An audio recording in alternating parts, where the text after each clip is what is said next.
దుర్మార్గుడండి 'big boss' మాత్రం. పెంట పెట్టేసాడు. యాక్చువల్‌గా సోని ఎప్పుడో చెప్పిందండి. వాడు ఫేక్, ఫేక్, ఫేక్ అని. అడవి మనుషులం కాదండి. అర్థం కాలేదు మీకు. మనీపై హౌస్‌మేట్స్ ఏడుపులు. హీరో సీతకే. హీరోయిన్ మాత్రం యష్మి.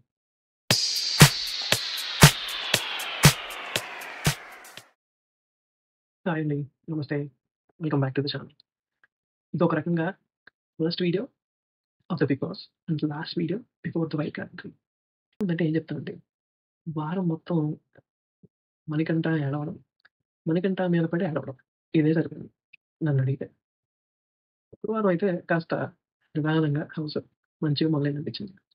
మార్నింగ్ మస్తీ టాస్క్‌లో మణికంఠ బాగా పెర్ఫార్మ్ చేశాడు. చించేసాడు చెప్పాలంటే. అక్కడ కూడా లైట్‌గా ఇచ్చారనుకోండి అందరూ కాస్త మణికంఠ మీద పడి. But it's okay. ఫ్రెండ్లీగా చేశారనుకోండి. దుర్మార్గుడండి 'బిగ్ బాస్' మాత్రం. ఫ్యామిలీ నుంచి ఫుడ్డు, మెసేజ్ అనే పేరుతో పెంట పెట్టేసాడు. అరే ఇందాకేదో బావుంది అనుకున్నాం. ఈలోపే పెంట పెట్టేసాడు.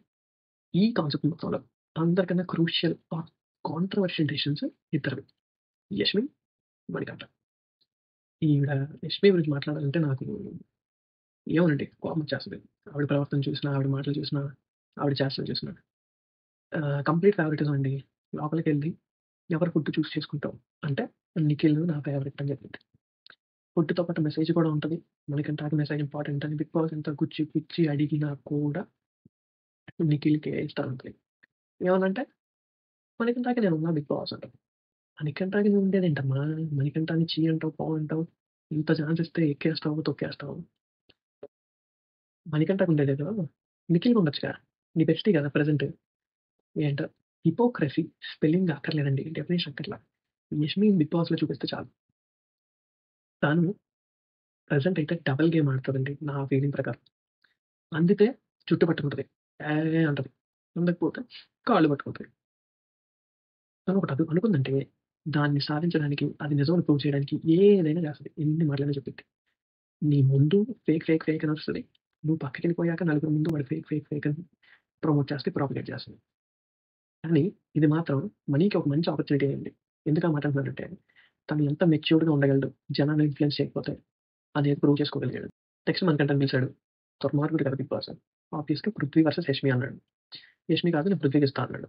బుర్ర పెట్టకుండా సింపుల్‌గా ఆలోచిస్తే మణికంఠ రివెంజ్ గేమ్ చేసాడు. యష్మి తనకి మెసేజ్ తీసుకురాలేదు కాబట్టి మణి కూడా తీసుకురాలేదు అని అనుకుంటారు అందరూ. కానీ తను చెప్పిన 2 పాయింట్ల గురించి ఆలోచిస్తే లాజికల్‌గా ఒకటి మదర్ సెంటిమెంట్ లేదు అందుకని పృథ్వీ ఫుడ్ తీసుకెళ్ళా అన్నాడు. రెండోది లోపలికెళ్ళే ముందే చెప్పింది యష్మి. "నువ్వు ఏ డెసిషన్ తీసుకున్నా నాకు ఓకే. నువ్వేం మనసులో పెట్టుకోవద్దు" అని. ఇంకేముందండి మ్యాటర్ క్లోజ్ కదా! ఇక్కడ నిజంగా హౌస్‌మేట్స్ అందరూ ఫీల్ అవుతున్నట్టు మణికంఠ సింపతి గేమ్ ఆడుతున్నాడు, కన్నింగ్ గేమ్ ఆడుతున్నాడు, సెల్ఫిష్ గేమ్ ఆడుతున్నాడు అనుకుంటే యష్మికి ఫుడ్ తీసుకొచ్చి హీరో అయిపోవచ్చు కదా! కన్నింగ్‌గా ఆలోచించి ఎమోషనల్ క్యాండిడేట్ అండి. అంత ఆళ్ళన్నట్టు కన్నింగ్‌గా అని నేనైతే అనుకోను. యాక్చువల్‌గా 'బిగ్ బాస్‌కి' పేరు మార్చేయొచ్చండి.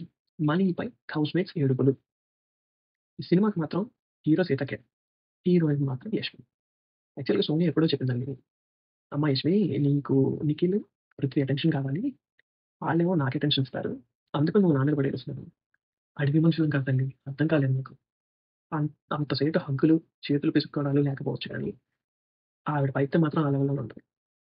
ఏవండీ పృథ్వీ గెలవడానికి ఎన్ని చేసిందండి. సంచాలక్ పృథ్వీకి ఆన్సర్ చెప్పాలంట. హెల్ప్ చేయాలంట. హెల్ప్ చేసి ఉంచు కదా అంట.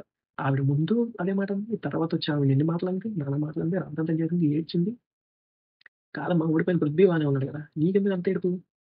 ఇది ఇంకో పాయింట్ అండి. నేను ఆవిడని అందితే చుట్టూ అందకపోతే కాళ్ళు డబల్ గేమంటానికి. ఈవిడ గురించి మాట్లాడితే అసలు ఒక వీడియో చాలండి. ఈవిడ గురించి సెపరేట్ వీడు ఎలిమినేట్ అయ్యేలోపు ఫుల్ వీడియో ఖచ్చితంగా చేస్తా. మీరు కొన్ని పాయింట్స్ ఏమైనా చెప్పాలనుకుంటే కింద మెన్షన్ చేయండి. ఆ పాయింట్స్ అన్నీ కూడా కలిపి ఒక మంచి వీడియో చేసి వీడి గురించి మాట్లాడుకుందాం. ఈవిడేమో ఎమోషనల్‌గా ఉండకూడదు, ఏడవకూడదు, సింపతి గేమ్ ఆడకూడదు అంటది.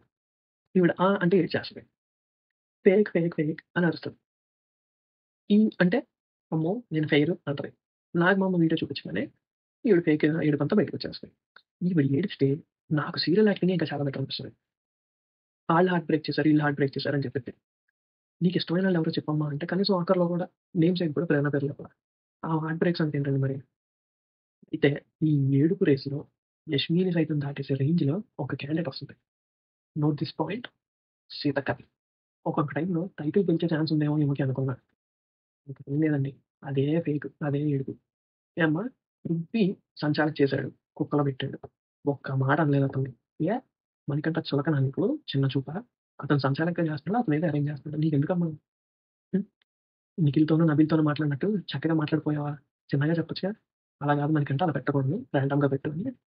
అంటే చులకనా? హౌస్‌లో ఎవరికైనా హీరో అయిపోవాలనుకోండి. సింపుల్. మణికంఠ అని ఏదో కారణం చెప్పి అరిచేయండి. చాలు. హీరో అయిపోతారు. లైమ్‌లైట్ పడిపోద్ది. అందరి చూపులు మీ మీద ఉంటాయి. ఇది ఒక ట్రెండ్ అయిపోయిందండి హౌస్‌లో. రివర్స్‌లో మళ్ళీ మణికంఠ మీద పడి ఏడవడం. అనుకో నీకు సింపతి ఆడుతున్నావు. సింపతి గేమ్ ఆడుతున్నావు. సింపతి డ్రామాలేస్తున్నావు. ఏడుస్తున్నావు. మా అందరి నుంచి హెల్ప్ తీసుకుంటున్నావు. పక్కకెళ్ళి మమ్మల్ని ఎగతాళి చేస్తున్నావు అనుకుంటా. ఆ అబ్బాయికి సింపతి రావడానికి ఎవరైనా కారణం ఉన్నారు అంటే అది మీరే. ఆడియన్స్ సేవ్ చేస్తున్నారని నీకెందుకమ్మా అంత ఏడుపు? ఎందుకు కాదా నీకు ఓట్లు రాంది? నువ్వు బాడు. నీకు ఓట్లేస్తాం. అంతేగాని ఆ అబ్బాయిని సేవ్ చేస్తున్నారు. నీకెందుకమ్మా ఏడుపు? ఇది ఏ లెవెల్‌కెళ్ళిందంటే నాగ్ సార్ గూడా మణికంఠని అనటానికి వీలు లేదు అని చెప్పి ఆయనతో తిట్టించుకునేంత ఆలోచిస్తుంటే 'పృథ్వీ' చాలా బెటర్ అనిపిస్తుంది. పాపం ఫస్ట్‌లో ఏదో ఆళ్ళ మాటలు, ఈళ్ళ మాటలు విని కాస్త ఇన్‌ఫ్లూయెన్స్ అయ్యాడేమో అనుకుంటున్నాను నేను. ఆట కూడా చాలా బా ఆడుతుంది. కానీ నాకు నచ్చని ఒక విషయం ఏంటంటే 'పృథ్వీ' విషయంలో విష్ణుప్రియ ఓపెన్‌గా, పబ్లిక్‌గా నువ్వంటే నాకిష్టం అని ప్రేమ చూపిస్తుంటే, మనోడు మాత్రం దాగుడు మూతలు ఆడతాడు. యష్మిని క్లోజ్‌గా మూవ్ అవుతాడు. డార్లింగ్, డార్లింగ్ అంటాడు. ఎందుకు? అంటే నువ్వు ప్రేమ చూపించే విధానం అదా? బహుశా డైరెక్ట్‌గా అంతకుముందు చెప్పలేవా? మీరు బానే ఉన్నారా లోపల? ఉంటే పర్లా. లేకుండా నీకు నిజంగా తను ఇష్టం లేకపోతే చెప్పేసేయి. పాపం పిచ్చిది ఆ పిల్ల. ఆట కూడా ఆడకుండా కుక్క పిల్లలా నీ ఎనకాల తిరుగుతుంది. నాగమామ కూడా ఆఖరికి అదే చెప్పారు. ప్రేరణ అండి. అరుపులెక్కువ, ఆట తక్కువ అనుకున్నా. కానీ సరైన మనుషుల మధ్యలో ఉన్నప్పుడు మ్యాటర్ బానే ఉంది. ఆట కూడా బా ఆడుతది అని అర్థమైంది. సావాస దోషమేమోలెండి. పోనీలే ప్రేరణ ఇప్పటికైనా మారావు. మాయలో నుంచి బయటపడ్డావు అనుకుందాం. ఫైనల్‌గా అయితే నబీల్ అండి. ఆల్‌మోస్ట్ టాప్ 5 టైటిల్ విన్నర్ రేస్‌లోకైతే ఎళ్ళిపోయాడు. పైపెచ్చు ఫస్ట్ మెగా చీఫ్. చాలా పెద్ద టైటిల్, చాలా పెద్ద బరువు, చాలా పెద్ద బాధ్యత. ఈ వీక్ గనక కరెక్ట్‌గా ఆడితే ఇప్పటిదాకా ఎలా నిక్కచ్చిగా ఉంటాడో మనిషి అలాగే ఆడితే ఇంకా ఆ లిస్ట్‌లో పర్మనెంట్‌గా ఎక్కేస్తాడు. ఒక రకంగా నిఖిల్ ఆ లిస్ట్‌లో ఉన్నాడు. సో, తిను కూడా ఆ లిస్ట్‌లో తన పేరు రాసేసుకుంటాడు. అలా కాకుండా ఫేవరెటిజం చూపించి ఆళ్ళకి, ఈళ్ళకి ఆళ్ళందరిని ఒప్పించాలి అది అని అలాంటి గేమ్ ఆడితే గనక కొంచెం కష్టమే. మంచిగా ఆడడం అంటే అతనే నిఖిల్‌లాగా 6 వారాలు, 4 వారాల్లో చీఫ్ అవ్వక్కర్లా. జస్ట్ ఈ ఆపర్చునిటీ కరెక్ట్‌గా యూజ్ చేసుకుంటే చాలు. ఫైనల్‌గా ఈ వీక్ అందరి పెర్ఫార్మన్సెస్ బట్టి నాకనిపించిన టాప్ 5 కంటెస్టెంట్స్ ఎవరంటే 1 నబీల్, 2 వచ్చేసి ప్రేరణ. నేను యాక్చువల్‌గా సర్ప్రైజ్ అయ్యా. నేను లాస్ట్ వీక్ వరకు కూడా ప్రేరణను అసలు టాప్ 5లోనే ఉంచుకోలే. ఇప్పుడు నేనైతే నంబర్ 2 ఉంటా. నంబర్ 3 వచ్చేసి నిఖిల్. లాస్ట్ 2 వీక్స్ నుంచి కొంచెం గ్రాఫ్ బావుంది. గేమ్‌లన్నీ బా ఆడతాడు. So, he is a strong candidate of course. Number 4 వచ్చేసి పృథ్వీ. ఇది నిజంగా సర్ప్రైజ్ అండి. ప్రేరణదైనా అంత సర్ప్రైజ్ కాదేమో గానీ, పృథ్వీ మాత్రం నిజమైన సర్ప్రైజ్. ఇలాగే కంటిన్యూ చేయాలనుకుంటున్నాను. నంబర్ 5 మణికంఠ. మణికంఠ కన్నా చాలా మంది స్ట్రాంగ్ క్యాండిడేట్స్ ఉన్నారండి. అంటే ఏదో ఫిజికల్ యాక్టివిటీస్ ఫిజికల్‌గా అని కాదు. అన్ని రకాలుగా స్ట్రాంగ్ కంటెస్టెంట్స్. కానీ వాళ్ళు వాళ్ళ స్ట్రెంగ్త్స్‌ని గెలవడానికన్నా కూడా తన మీద పడి ఏడవడానికి వేస్ట్ చేసుకుంటున్నారు. దాని వల్లే వాళ్ళు ఓడిపోతారు అని నేను చెప్తున్నా. మీరు మీ టాప్ 5 ఎవరనుకుంటున్నారో కామెంట్స్‌లో మెన్షన్ చేయండి. నేను అనుకుంటున్న టాప్ 5 కరెక్ట్ కాదు అనిపిస్తే ఎందుకో రీజన్ రాయండి. ఇంక ఫైనల్‌గా బయటికెళ్ళిపోయిన ఆదిత్య ఉంగారు, నైనిక. ఈ 'బిగ్ బాస్' హౌస్‌లో ఇప్పటివరకు ఎలిమినేట్ అయిపోయిన వాళ్ళలో ఎవరికైనా ఒక్కళ్ళకి ఛాన్స్ ఇవ్వరా అంటే నేను ఆదిత్య అని చెప్తానండి. ఇనీషియల్‌గా కొంచెం చప్పగా ఉన్న ఆయన ఆట మెల్లమెల్లగా గ్రో అయ్యారు.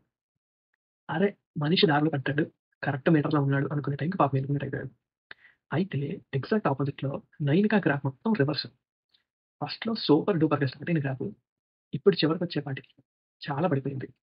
సో, అంత ఇంపాక్ట్ కూడా లేదు ఎళ్ళిపోయే టైంకి. టిల్లు అన్నట్టు వెరీ అన్‌ఫార్చునేట్ పెద్ద వయసు కూడా లేదు.